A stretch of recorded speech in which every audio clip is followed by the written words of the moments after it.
What's up, everybody? Welcome back to another episode of the Rock of Truth podcast. Before we get into it, want to give a quick word from our presenting sponsor, Danco Transmission and Auto Care. Go down to Danco Transmission and Auto Care out in Fairfield.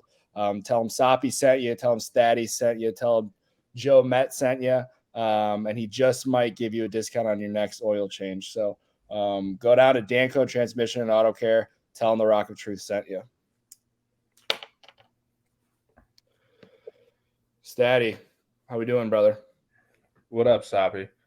Week 2 of 2023. How's it going? Busy, man. I've been very busy with work and just life in general. So it's been rolling. What about you? That's good, dude. Good. It's good being busy, but same, man. Can't complain. Happy to be here. Happy to be here too. If you're listening, if you're watching, there's only two of us today. We are without our third co-host, Joe Met. If you follow Joe Met on social media in any aspect, then you definitely know where he is because he's been putting out Instagram stories nonstop. He's been in Orlando, Florida, my neck of the woods now for a week. He's been at Disney World for a week. Yeah. Like it seems like a month. He's there for work. They're doing like a field trip. He's chaperoning like 40 kids. He's been at every Disney park. He's hit all four of them. He's been to Universal. He's been to SeaWorld. I think they went to Tampa for like a day for something. I mean, that guy's he's getting after it. He's too cool to hang out with me, man. I keep bothering him in the group chat, seeing if he's gonna invite me. He claims he's gonna hang out with me tomorrow night. I don't know. I kind of think he's full of shit, but we'll see. But he's eating it up. He's eating a bunch of different food out on Instagram. It's pretty electric. So if you don't follow Joe Matt, go over to his Instagram account, give him a follow. He's putting out some good content. But just me and Stady tonight. Yeah, and we got a special person joining us. The one and only Malik Vann, Cincinnati Bearcat defensive lineman, Cincinnati legend out of Fairfield.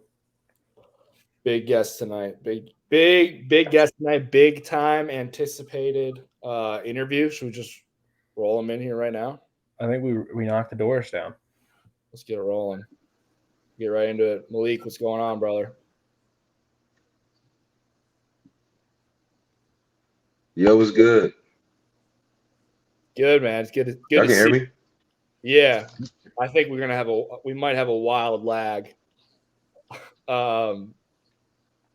We're good. We're good. Wild lag is nuts. Yeah, I can hear y'all now. We're rolling. Here we go. I like the for those who are going to be listening, we each have a title name, and Malik's is 60 year, and I love it.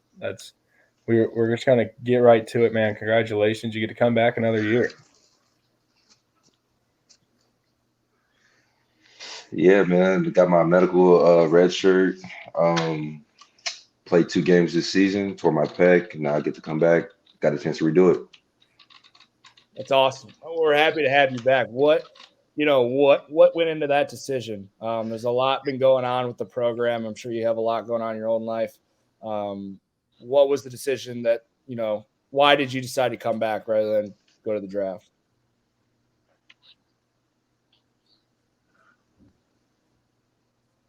Honestly, because of the surgery, like I just didn't know if I'd be able to return to the same level of play that I've been accustomed to. So decided to come back, get healthy, try and play a full year out, and just have one good solid season. And hopefully I get to do that in the Big 12 this upcoming season, and then go and pursue my dreams in the National Football League. I love that. Speaking of the Big 12, I mean, how excited are you and the boys for that?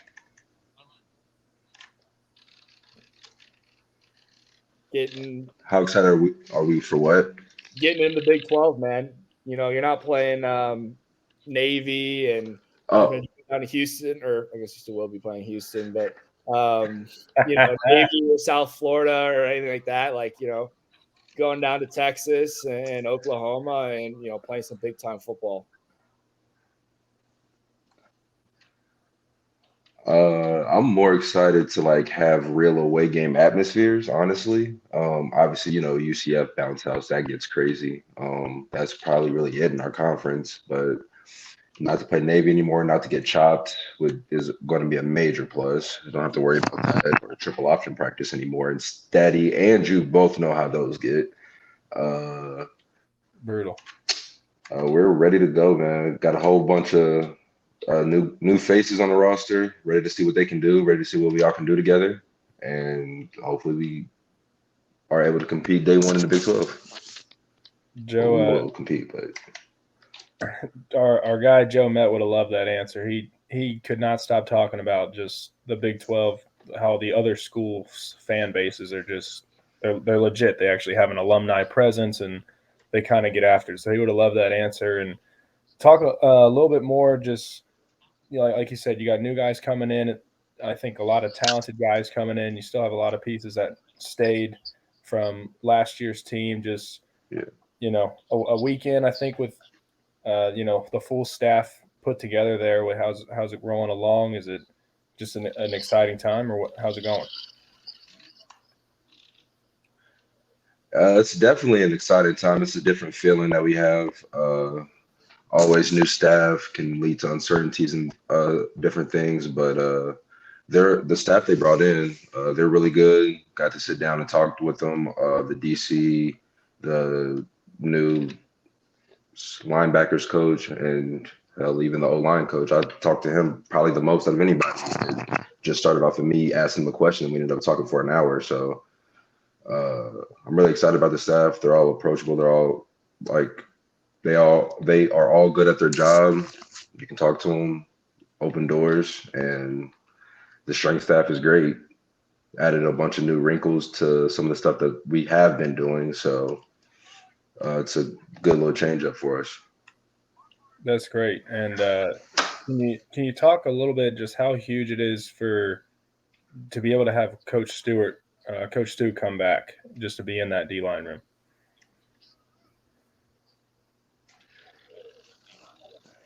Yeah, having Coach Stu come back, it actually means a lot because, like, obviously, we've had like 4 or 5 D line coaches in my time here. So, I mean, having a coach that's going to stay and like provide a level of stability, and he played here, it just means a little bit more to him. And I think at the D line room, you lose Jabari Taylor, who just didn't have any more eligibility left, and then you lose transfer kid that was here for a year, and you don't really lose much. That's probably your most experienced and oldest group that you have, and to keep our coach, it's just big for us. We don't have to go through another learning curve or adjustment period with somebody else.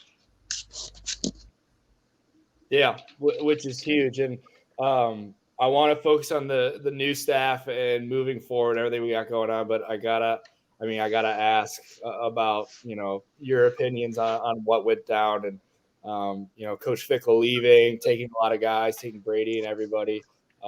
Just seeing that happen. You're one of his like first big time recruits. You were one of the first hometown heroes.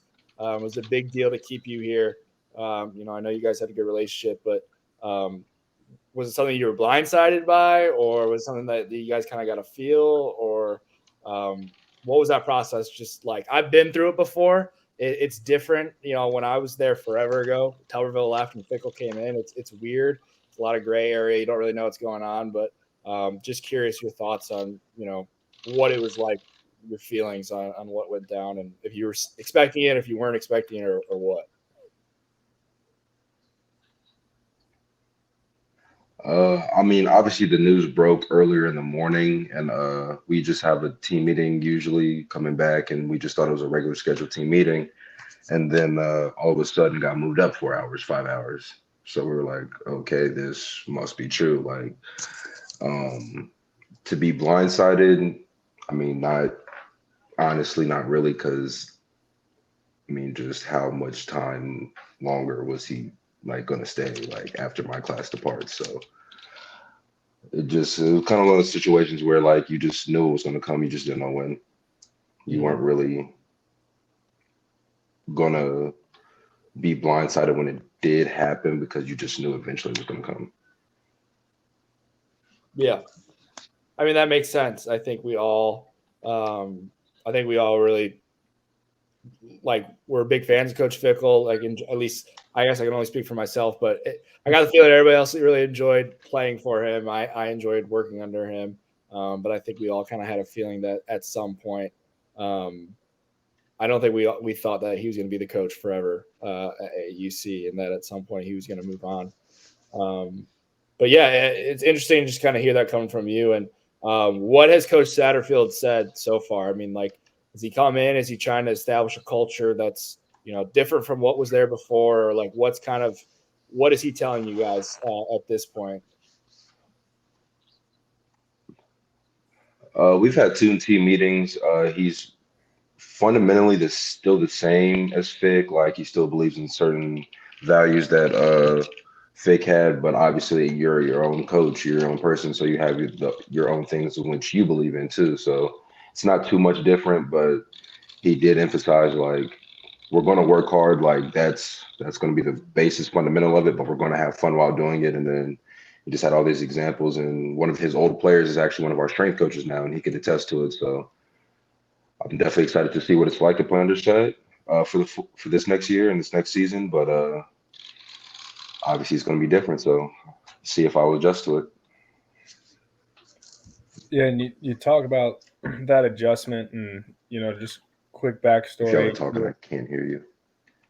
So you talked about just that adjustment with the new coach Satterfield coming in.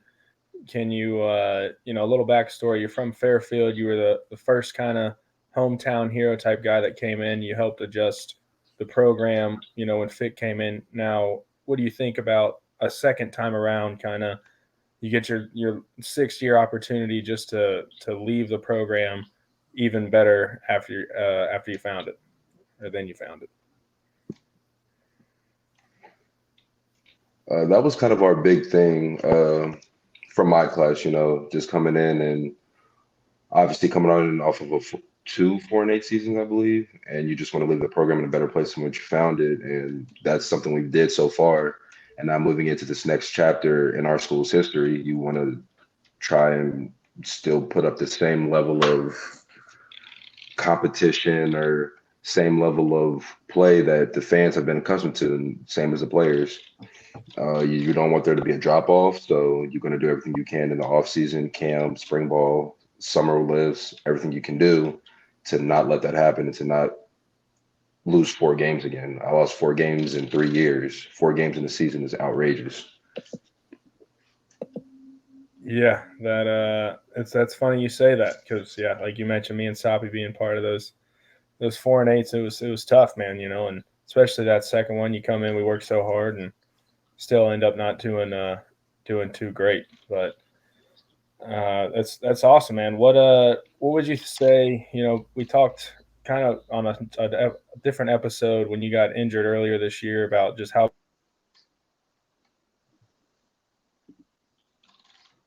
big of a loss that of an impact, how big of an impact you have in that D-line room, being able to, like we've said, get your 6th year back and get back out on the field. What are some things, maybe you're going to look forward to do a little bit more now that you can be back out on that field and not just kind of be that second coach in the room?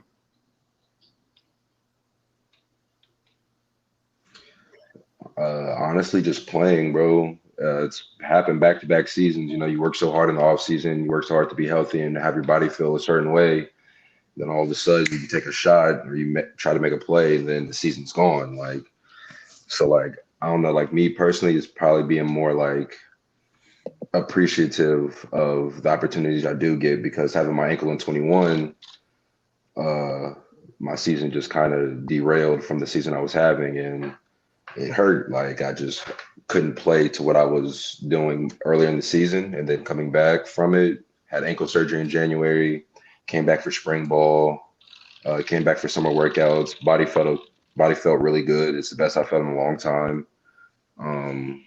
To have it taken away in the second game of the season, literally the 3rd play, like, I was down for a while, bro. But now I'm back. I'm back healthy and back benching, lifting, running, doing everything I was doing.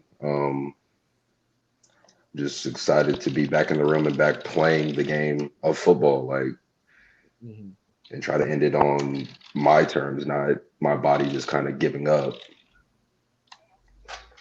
Yeah, and I get that. And that's a super frustrating part of the game, right? It is part of the game is injuries, and that's something that can be difficult to deal with. Having going through that this year, like, was there anything that you learned from that, like from that experience? And I'm sure your role in the team kind of changed, right? You're one of the best players on the defense. You're a veteran guy, holding it down the defensive line, and then you're not in the field anymore. So, like, did you feel like it was on you to take more of like a coaching type role and being like a little bit of a verbal leader since you couldn't be out there on the field and lead by example? Like, how would you explain what your role was this year? Not being able to be out there and playing.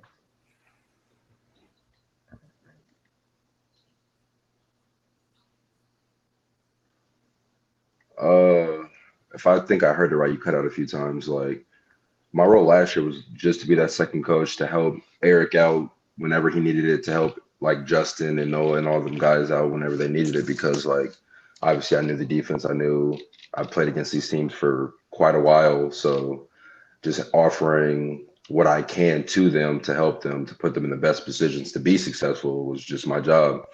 And it took me probably a good 2-3 weeks to even want to be around, like, and in the meetings and all that stuff, because like I walk into the meeting room, they look at me, they see me in a sling, they see me like just down, like it kind of drags the whole room down. So I just tried to remove myself as much as I could from that, because I just didn't want to have that negative effect on them, and like how when they just saw me, like they just saw I was down. So like I just tried to remove myself.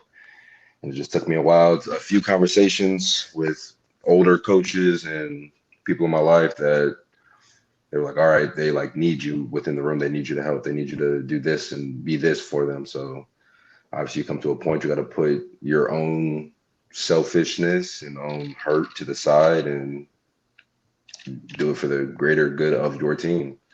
So that's what I just had to come to terms with. My season was over and it wasn't coming back.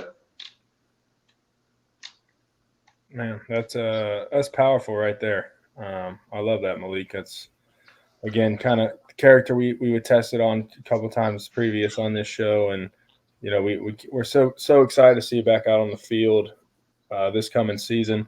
Can you go ahead and reflect a little bit, just being a kid from Fairfield, deciding to stay home, one of Ohio's top players, back when you were in high school, and even having an offer from Alabama and then ending up playing against them for an opportunity to win a national championship. Just reflect a little bit on your career so far as a Bearcat and what you're looking forward to in this last year.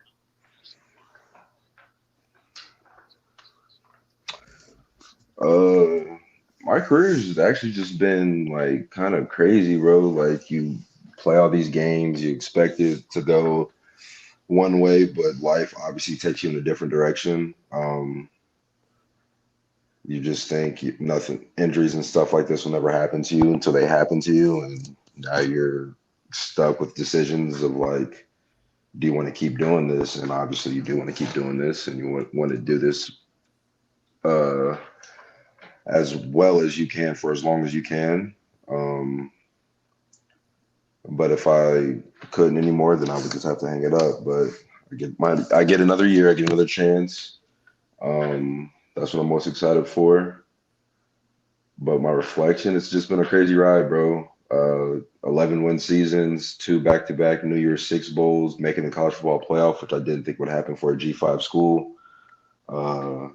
We knew we would be good. We knew we would be competitive. We knew we would be able to compete, but we just didn't know to what level back then in 2018. But I guess we ended up finding out by the end of our careers. And I guess it is different now because you're going into a new conference, a step up in the level of competition, step up in the level of play, and try to etch one more in the book in my playing career at UC and be successful. Just try to be as successful as we can for this last year. That's awesome. You got some milestones to hit. Career stats. You got 90 tackles, 22 TFLs, 9 sacks. So triple digits in tackles. That's an impressive career, and I'm expecting some double digits in that sack category as well. So that's awesome. We got a question from a Connor Cole, one of the fans, asking what stadium and school are you most excited to play at in the Big 12? I know their schedule's not out yet, but when I was a recruit, I visited Oklahoma. But I think the stadium I'm most excited to see probably either Texas or BYU. I would love to go out west to go see the stadium, like in the nighttime, go see the mountains and stuff. And obviously they have a altitude advantage out there, so I just want to go out there and see it and play in it. So those are probably the two stadiums I'm most excited to play in. BYU, that's one you don't think of. That's a great answer. Provo, at night, like you said, like seeing that stadium at night is always really cool. It looks awesome. And I think they went to BYU the year before I got there in 2015. I'm pretty sure we went out there. I think we got our ass kicked. I think we played BYU my freshman year. Yeah, our freshman year, yeah. I got a question. So you're coming back for your 6th year. You enrolled early, just like I did. I was there 6 years in total if you count when I was coaching. Do you just like feel old as shit? Like you're the old head now? Like, is it weird being the old guy? Yeah, bro.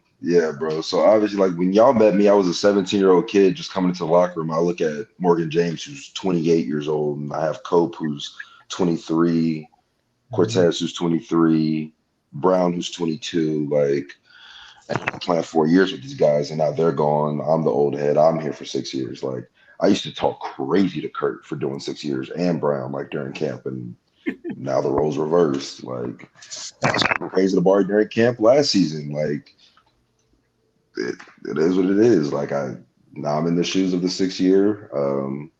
I have 2 of my guys that I came in here with still with me, so we'll see how it goes. Still got Taj Ward and Ryan Montgomery. So we're just going to see how it goes for us. On the flip side of that coin, I'm just curious what it's been like to watch the maturation process of young Dante. Where did he just come from? I came from the lobby. I'm producing for you.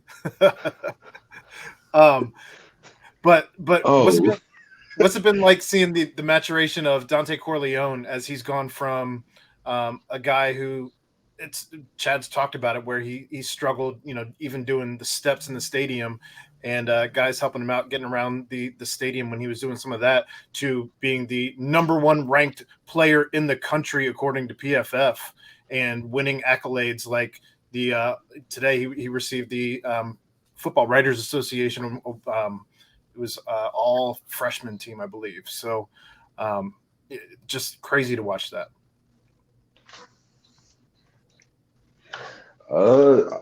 The thing with Dante more than anything was like we just knew he needed to lose the weight, and once he lost the weight, he would be fine. So like this past offseason, Dante like dedicated himself to the bike workouts and routine and his diet that allowed him to play at a level that we saw this year. And we saw it during camp. He started flashing during camp. We're like, okay, like the kid's starting to understand it. The kid's starting to get it. Then he starts asking questions in the meeting room, starts talking to Briggs more. Now you're seeing the football side of it start to click for him, but it started in the class, but it started in like the film room.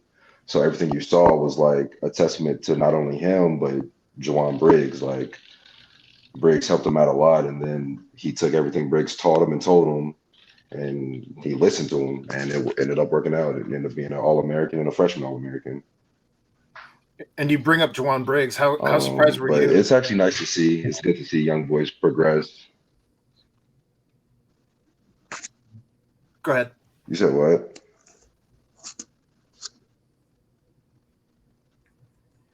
We're dealing with a lag here, so but it was nice seeing him. It was nice seeing. It's nice seeing him grow up and like actually get everything he worked for. Because like talking to him, like if you talk to him outside of any sport things, like he really loves this. Like this is what he like loves to do. Like he breathes this. Like he's excited to come into the facility. He's excited to get better every day. Like I'll lift with him now. So like it's me, him, and Briggs that lift together. We're all in a group, and like you just see it every day. You just see his real personality come out when it comes to this football stuff, and you just can't help but be happy around it. 3 hometown heroes between you, Dante, and Briggs, and you bring up Briggs. What's it like, or were you even surprised, I guess, that he came back for another year as well as yourself?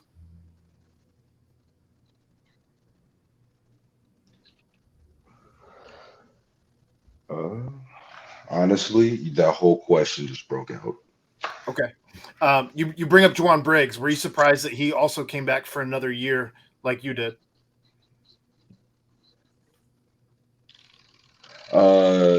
Honestly, yeah, I thought Briggs would be done. He had a great season this past year. He's had a good career at Virginia. I just thought he would go ahead and go to the league and everything. He told us he was coming back, and I was like, should we have arguably our two best D linemen from the season ago come back? So we're going to be just fine down in the middle. Like we didn't lose anybody except for one person. I'm happy. He can take a double team for me. Fair enough. I like that. Trying to think what else we got. What's are you going for your masters now? Do you have your masters? What's school looking like? Do they got enough classes for you to take, or are you just getting like 4 degrees, or what's going on with that? Bro, literally, like in 21, the class for Hayden Moore, like the internship class. Yeah, I had that class, I think, at one point. So I did that in 21 because I didn't think I'd be here after 21. So I was in that class, and then coming back this past season during the fall, I told Miss Carey like I'm just like burnt out with school. Like I have no want to continue in school anymore. Mm-hmm. And then I got put in whatever classes to play, and here I am still. There you go. It works. But no, I'm not getting my master's. I am getting another minor in like I want to say forensics, but it's not, like it doesn't fall underneath the category of forensics, but it's along those lines. Mm-hmm. I like that. Malik, you had an older brother play college football previous to your career. He played with at UConn. How much growing up, was just having an older brother able to do that? How much did that kind of motivate you to also do the same path, or how much did it help you, or did he help you just how to talk to coaches, how to just, what kind of advice did he give you, if any at all?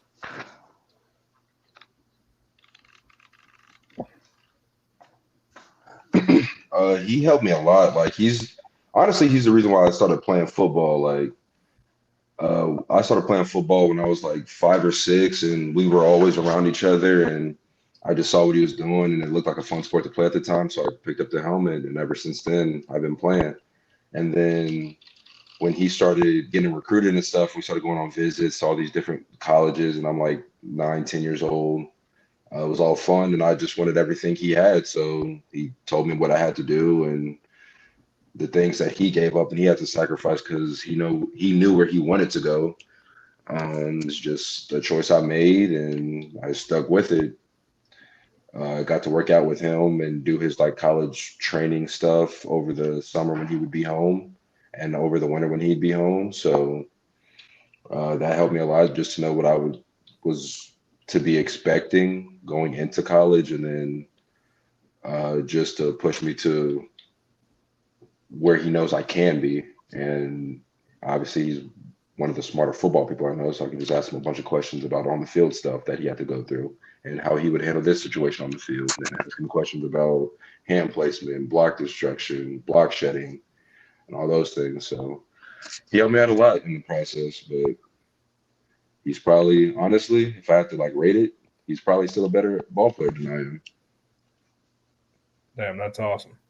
That's awesome. What else do you guys say? I'm trying to think of some fun stuff. Chad's hopping in here. Hey, Chad, hello, sir. What's up? I just had to know, how much did you coming back have to do with, wanting to spend another year Evan Prater talking to also me on says hi. Tuesdays? What's up, Ev? Tell Ev he can come on next week if he wants to come on. Yeah, there we go. Yeah, he just heard me say your name. We're playing a game together. He can't hear you. But how important was it? But to just, honestly, Chad, I don't know the question you just asked me, so I'm going to have to ask you to repeat that. How important was it to come back, to have that time on Tuesdays that we spend as I'm there for the press conference? How much did that play a factor in you deciding, year 6 had to happen? I don't think he can hear me at all. We got a lag. It's a good lag. I know we got a lag, but I don't think he can hear me at all. We're making it work. We've never had a guest that has like good connection. Must be university internet, something along those lines. Running from cell phones is difficult too, as opposed to the computer. Yeah. Nobody wants to use the computer. I'm the only one. I'm on a computer. There he is. So, if I'm being honest, I don't know where my computer charger is at. I said, how much was your decision to come back impacted by hanging out with me on Tuesdays? Chatting with you and Justin every Tuesday over some wings or some city barbecue. It was Right. It means a lot to me. I rock with y'all. I fuck with y'all. Well, I won't. I have so for like 8 years now. I know we go way too far back, and if I had to pick one of you to stay, I'm so much happier that you're going to be around instead of Wiley. You know what's crazy? Josh is on the phone with Evan right now, and he heard the comment. I don't think he appreciated it, but I know that's I said it just in case he might hear it.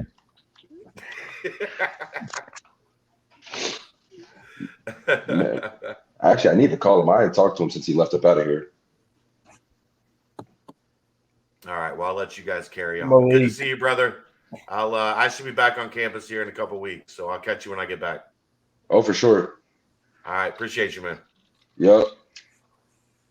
Malik, we got another really good question from a viewer tonight. Darren Fan says, Malik, is it exciting to learn a new style of defense, or is it more challenging to change from a style that you know so well?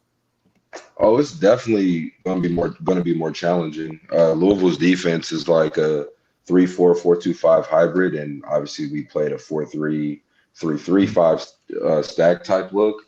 So obviously getting used to the same thing for the last 4 years, I have to rewire my brain on how to do stuff. So we've been up there every day in the coaches' offices. Me, Dante Briggs, Damo, Justin Watley, and some of the young guys were up there with us, just trying to understand and learn the new defense and how we fit in and where they see us playing and how they see us playing it. And just going to be a challenge over spring ball and over OTAs in the next month and a half or so, because you just got used to one thing for so long. You knew the ins and outs of the defense. You knew where everybody was going to be at. You knew every play. So it's going to be a challenge, but I'm excited for it. Yeah, this is a defense that at Louisville they led the nation in sacks with 50 last year. That's got to get you excited as a D lineman, and you kind of saw a little bit in the bowl game. I mean, they were blitzing like crazy, so it looks exciting, man. Oh yeah, they told us that they led the nation in sacks, and honestly, I didn't believe them till they had to show me the stat. They had to pull it up. Yeah. And yeah, we saw it firsthand at the bowl game. They blitzed us crazy. They were sending 5, 6, and 7 guys at us. Excited to play in it, get one-on-one matchups across the board everywhere, and putting the D-line in great positions to make the O-lineman pick between one or the other. And it ends up in sacks. Everybody gets their share. I like that. That's a good. I mean, it's an advantage for you, right, to add to your resume, being able to prove that you can play in multiple style defenses and having tape on that. So you're on the game. Who are you on the game with right now again? Me, Evan, Derek Shepard, Will Pauling, and one of their homeboys that plays for Pitt, and Garen. I like that. We got to get some of the boys back on the pod. As Garen Prater just hits a 3 in the rack. Yes, sir. There you go. Are you still in Corey? Do people still live in Corey? That's definitely Yeah. cool. Yeah, I moved back. I'm in a 1-bedroom now. I'm in the one with the den in it. That's how you know you're the old guy on the team. Man, Solo and Corey. I'd have moved off a long time ago if I could, bro. It's just too convenient. Oh, for sure. It is. It is. But then walking to the bubble at 6 a.m. still, yeah, it's not a game. The worst. The absolute worst. And walking up and down the hills, like shuffling your feet so you don't bust your ass on the way. Yeah. Walking in the street. Walking in the street with the Timbs on, bubble coat, ski on. Yeah, bro, it's a crazy combination. That's the dream, bro. What are you talking about? Yeah, I decided to come back and do this for one more year. So, yeah, it's my dream right now. You're in the prime time of it, though, right? You get to go in, get your ass up early, lift, and then you get to come home back. You got like one class probably now. It's probably online. So you just get to come back. Okay, you got 4 classes, probably all online. You get to come back. You get to take a fat nap. You get to hop on, do an online class, and then play the game. Yeah. Which ain't a bad setup. Yeah, I come back, bro. I wake up, I go lift, I do trainer room stuff, do my rehab, go chill up in the coach's office for a little bit, watch film, and I'm probably back at my house by noon every day. I come home, I cook. Past that, I don't be doing nothing, bro. I'm a whole NPC now. I don't go out. I don't do anything really. You're telling me you're not pulling up to Martino's on the weekends no more? Fuck no. Nah, gang. That's not for me no more. Isn't that another thing? Like being the old guy, like if you pull up there and you just look around and you just like Bro, that was you not too long ago, but don't you just feel so old compared to everybody else? Yeah, now bro, I'm about to be 23 next month. It is, yeah, it is crazy when you were talking about it earlier. How just like you came in, you're 17, you're wide-eyed, you're looking like I can't believe these guys are 23, 24 years old. I remember coming in early too. I was 17 and Gunnar Keel was like 23, 24, and I was like, just felt like he was 100 years older than me, and it was so crazy that we were like playing together, playing together in the same position group. And then being on the other end of it too, like it's weird, like how it goes full circle, and you get to see like both ends of the spectrum. Yeah, honestly, I was one of the young kids. I really did used to talk crazy to all my old heads, bro. Calling them old. Why are you still here? All that. Kamani, Cope, Kurt, Kevin Muhan, and then ended up being Kurt and them. And now I'm in their shoes, and it's a 180, bro. It's a whole 180. It's wild. Damn, well, Stady, you got anything else? Yeah, we'll keep him on. I like his energy tonight. He's on a wave right now. Do you have any questions for us? Did you come prepared? Man, no, I got one. So, what do you do? So, where are you at? Weren't you with Icon Source? Yeah. You want an NIL deal? Bro, I got a few of them now. That's one of the perks, I guess, from being from here. Yeah. Yeah, what I'm doing now, so I'm living in Orlando, working for Icon Source. moved out to Orlando because we partnered with UCF. That kind of like fell through pretty damn quick. We're still partnered with them, but like I don't even work with them. But still with Icon Source, yeah, just meeting with brands, getting them signed up, pushing NIL deals and professional marketing deals out, trying to help you all out. I'm always trying to send stuff to the boys back home if I can. Yeah, because that's what Mick tries to do. He like hits me up. He DM me from time to time, and then he'll tell me about something. Yeah, I work with Mick. He's always hustling. He's always trying to get you boys paid, and we actually have a lot of Cincinnati brands that we're working with right now, and they want to work with Bearcats. So should have some stuff probably coming your way in particular here pretty soon. I'm never going to deny a payday, especially in college. Exactly. I couldn't imagine, dude, having not that anybody would have paid me shit to do anything, but like, to be able to make some money while you're in college or some extra stuff, that's pretty darn cool. Man, it has its perks for sure. It definitely does. Where's it at? Oh. Where's mine? What's going on? Has its perks. Don't know if I saw it. You saw it the other day when I was at Pets. Oh yeah. Has its perks. Has its perks, man. That's great. What before we get you off here, man, we don't want to take up too much more of your time. I know you're in a huge 2K match right now. I get it. The grind's real. We're winning 66-20. We're like I'm barely playing and I have 15 3-7. All right. That's great. What's been your favorite moment just as a Bearcat? Favorite moment as a Bearcat.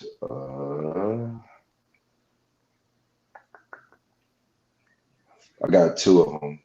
2019 Nip at Night versus UCF, us winning, us like kind of having like the conference flip to Cincinnati.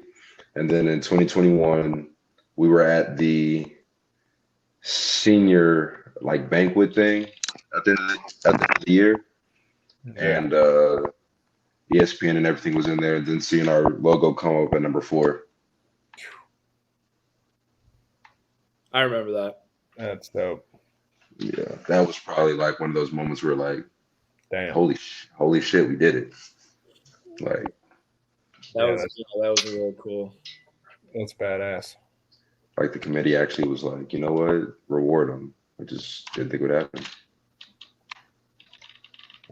That's badass, man. How does it feel, playing against those SEC caliber opponent? Like, everybody just saw the national championship, right? Georgia just absolutely rolled. And I just don't think a lot of people realize just that little gap in, your top caliber versus kind of the rest of college football. I think there's a lot of balance across the rest of the league, but just talk about preparing and playing against Georgia and Alabama. Obviously they're a bigger matchup. You can't say that they're not, because what they've done in their past and what they've done for the past few seasons, they're a good team. They're a perennial powerhouse year in and year out, and they're just they're a top 10 team. You should prepare for them like it's a normal week. You just go about your business, do what you have to do like any other week, but obviously there's more to it. Like, to say there's not, that is a lie. I do not care who you are. I do not care what anybody says. Yeah. But I mean, it was fun both times. When we were in Atlanta, we were in Dallas, I mean, we had a good time. It was still business as usual. It was still work. You still have to do everything: meetings, breakfast, lunch, and all that. Recovery, training room stuff, rehabs. Yeah, I mean, it's just still a relatively normal week. They just have a G or a A on their chest or their helmet. Makes sense.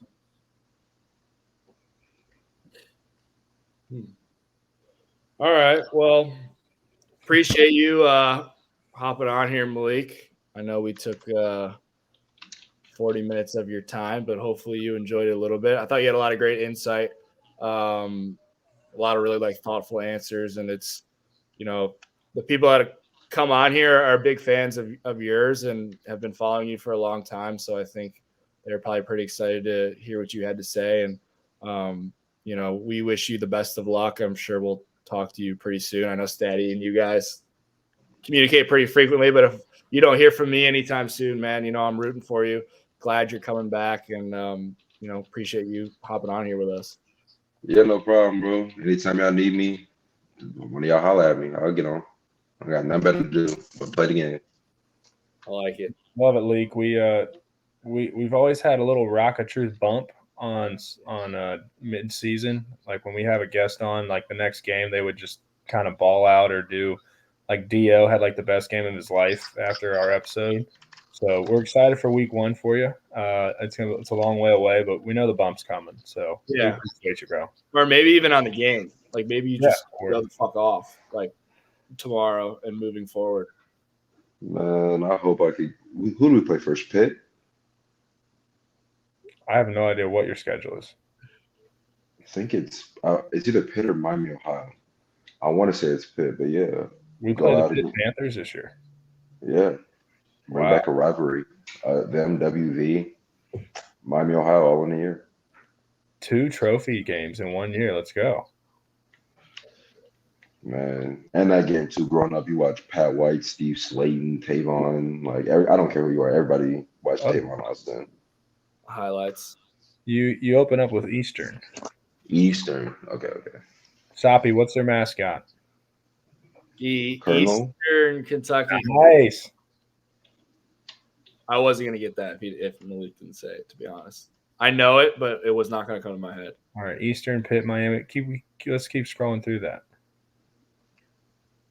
I don't think our big. Oh yeah, the conference. I'm an idiot. Yeah, I'm pretty sure they haven't told us the dates and locations of who we play, but they told us like who we play. I'm hoping y'all are at Oklahoma State. That'd be sick. I'm happy that Miami's going to be at Nippert this year and not at Paul Brown. Yeah, it's BS. So we're just not going to Miami ever again. Never. Fingers crossed. We're too. I mean, big. I don't mind it, but still, like, it's crazy. I've never played in Yankee Stadium, even in high school. I never played there. You're not missing much. Wow. I promise. Nah, no. That they had a brand new building out there. Looked nice, but You want to spend some time at Miami? Go on a Saturday afternoon in the spring. You're not missing out going on an afternoon in the fall. Yeah, go to Brick Street. Yeah, you'll have a good time. Make your way out there. I promise you, you'll enjoy yourself. love it. No. All right, Lee. Appreciate you, man. Yes, sir. Anytime y'all need me, man. Thank you. We'll give you a holler. All right, Lee. y'all. What a legend. Legend. That's Malik Vann.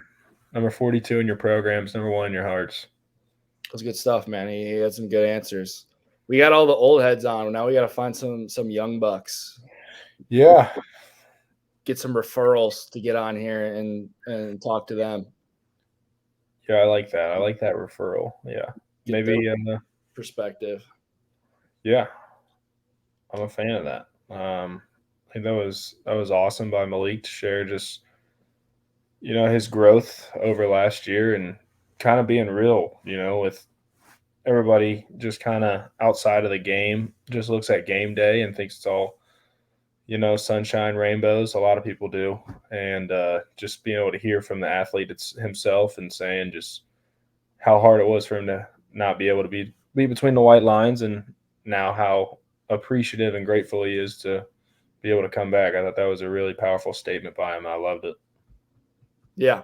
So it shows a lot of, maturity and growth. And obviously he's had time to kind of take a step back and have some perspective. And it's a hard thing that, athletes deal with, that we've dealt with. And even when you leave the game, kind of figuring out, take a step back, figure out perspective, figure out who you are outside of your sport. It's a wake up call. And he kind of had an opportunity to do that while still playing. And like you said, now it's like, I'm just so grateful to, be out there. Because I know it could be taken away, which I think is like a really mature answer and cool to see from him. So, big fan of his, like happy he's coming back, can be a leader on this team, and, hopefully have a great year and go on to the next level. Yeah, I wouldn't be surprised if he's not doing big things for us.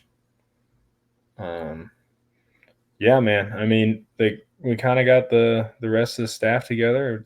It's getting balls rolling. They're getting moving in Clifton. Balls rolling. Yeah. Excited to hopefully see some stuff come out about these guys and learn more about them and get some insight from the guys in the locker room and, how things are going. And it's going to be a long off season, but, it's good to see where it goes. I know we're getting some guys, some new recruits coming in, some transfers and stuff like that. So excited to see what the roster looks like headed into spring ball. And then I'm sure it'll change after that too. So a lot's going to happen before next season, but things are going in the right direction. It's very early, but it seems that way at least. Yeah, we're in a much better spot than we were a month ago. That's true. So good point. That's good. You hitting the links tomorrow? What's it gonna be? 70? It's 8. Yeah, it was 80 and sunny today. I think it's gonna. Man, I don't think I'm hitting the links. I got a pretty busy work day tomorrow, but Joe Matt is texting me about trying to get together tomorrow night. So we'll see, dude. I think he's gonna bail. Well, you be sure to share it with all of our followers on Twitter. Make sure they get an update. Is Mickey joining you? Yeah, Mickey and Minnie. He wants to have dinner at, one of the castles or the castle, or whatever. I don't know. We'll see. He's so old. So old. He's awesome. I love it though. I respect it. He's so old. Never grow up. Want to do a quick lock? NFL playoff lock before we hop off here? Dude, Joey B's 4-0 against the spread in the playoffs. Bengals by 1 million. You think Lamar's going to play? No. I don't either. I don't think Lamar's going to wear. He put out his own injury report today. He's done. Yeah, he tweeted out his own injury report, which is bananas for a player to put out their own injury report several days before a playoff game. He's done. It's awesome. Because they won't pay him. I don't. His knee's fine. It's his paycheck. He said it was like grade 2 or something. Damn. Wasn't it like they had a press conference and John Harbaugh was like, why don't you ask, you're going to have to ask Lamar.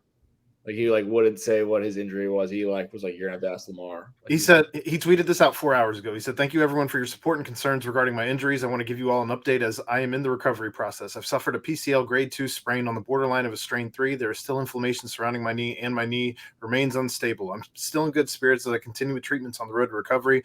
I wish I could be out there with my guys more than anything, but I can't give 100% of myself to my guys and fans. I'm still hopeful we have a chance. 2 Purple Hearts.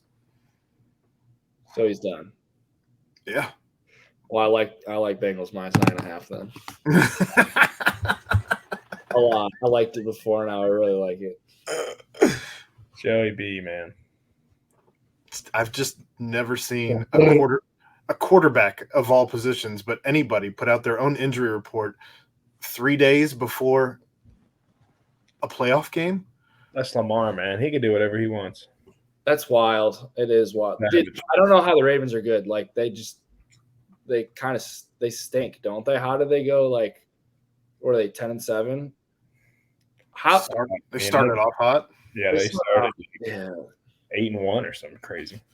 He's going to be a Dolphin next year. I like it. I think Lamar Jackson's going to be a Dolphin. They're going to do anything they can to get rid of the corpse of Tua Tagovailoa. Tua went from like awful to MVP to like, I don't want to say retire. Is he going to retire? To a concussion hazard. I mean, the Dolphins is a real thing. Like, Do you think You he can't will? take a risk on that. I don't know. Maybe they do. They did it before. If I'm an owner or a GM, I'm not putting my job on the line for Tua if I have an opportunity to sign a guy like Lamar. It's a good point. Imagine Waddle, Hill, Lamar, Mostert in the full house pistol look. What the hell are you gonna do? Well, I'd still be impressed if Lamar actually passed the ball. So there's that. I don't know. I like Lamar. I'm a fan. I'm really not. It makes one of us. Yeah, I'm not a huge Lamar guy. He is electric when he runs the ball. He is that. And he's got an MVP trophy. Yeah, But and a Heisman, so he's better than me. But I don't know. I don't know how I feel about him. What about do you love Buffalo minus 13.5 Yeah. against the Finns? I mean, yeah. Two is probably not playing. 2 is not playing. We might as well just go through all of them because there's only 6. Yeah. Tomorrow. Tomorrow's Friday. That one. Saturday. Day after that. Niners, Seahawks. Niners minus 10. Yeah, probably. They're a wagon. I love the Niners, dude. I kind of want to take them to the Super Bowl. Are they? I think I could go and win a playoff game in that offense, dude. I mean, it's just a well-oiled machine. I don't think it matters who you plug in there. They can find a way to win football game. Their defense is insane. I've been saying this for years that like Kyle Shanahan's offense is by far like if you're like a true football fan, dude, watching his offense it's just poetry in motion. It's amazing. Dad was the same way, wasn't it? Yeah, I mean, we were young. I was like watching. Yeah, I watched Mike Shanahan, but like I really like appreciate now Kyle Shanahan. He was of course the Browns offensive coordinator at one point. They dropped the ball on that as they do with everything. But I love the Niners. I love them. I think they'll cover 10. I think we were both talking about the game that we both love Saturday night. Chargers. We're both on the Jags money line. Yep. I'm not buying the Chargers train. Not buying it. Not buying it. Chargers will charger. They always find a way to fuck it up. I'm pretty sure they had a couple like key dudes kind of get banged up in week 17. Yeah, they spent too much money to try and be good, and they're just not. We believe in the Jags, dude. The Jags are going to be jagging off in Duval. They're going to be Dougie Peterson out there. Dude, Doug Peterson. What'd they win? 4 games last year? If that. I don't even know if they won 4 games, dude. I think Trevor. Okay, here's my thing that I was saying in the group chat. Are the Jags this year's Bengals? Hear me out. Hear me out, dude. I'm hearing it. Quarterback, number 1 overall draft pick quarterback, taking a huge leap. He was number 1 overall? Trevor was.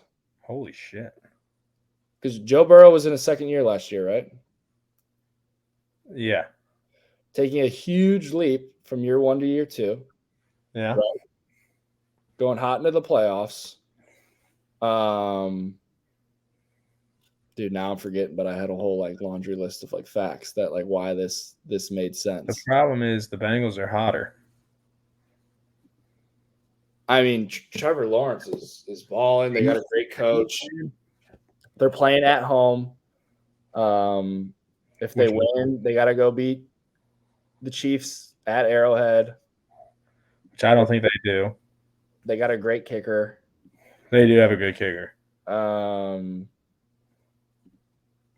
to think what else. I feel like there was more like comparisons why it made sense, but I'm just saying I think they could be this year's Bengals. I'm not saying they will be. I'm saying I'm all in on the Jags. I like it. They'll probably smoke now that I said this, but well, I don't know about that, but I don't know, dude. There's a 3-headed just beast in the AFC, and you got to beat 2 of them. You got to beat 2 of them. We said we like the Bills to cover 13.5. Giants Vikings. God, what an ugly game, dude. Both fraudulent teams. I mean, you gotta. I don't even know. Where, I don't know. I don't like that game. What's it at? Where's it at? Is it in? It's in Minnesota. Minnesota's a 3-point favorite. Over unders 48. Dude, I hate the Giants. I think they're just. But I love that coach. That coach is a believer. Dable's awesome. I just think the Giants just do nothing for me. But I also just think the Vikings have they've just won.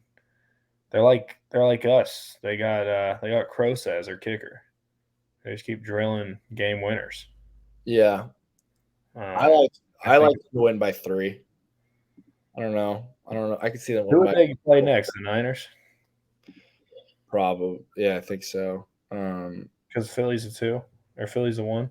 Philly's the 1. Ooh, I love the next game. I think Ravens Bengals. We said we like the Bengals to cover 9.5, and then Cowboys Bucks. Bucks plus 2.5 at Raymond James. I think both teams stink, but I'll take the Bucks as well. I'd never bet against Tom Brady in the playoffs. So, as an underdog, a home dog, couldn't be me. Won't be me. Shouldn't be you either. There's you go. There's your NFL betting recap or preview, I should say.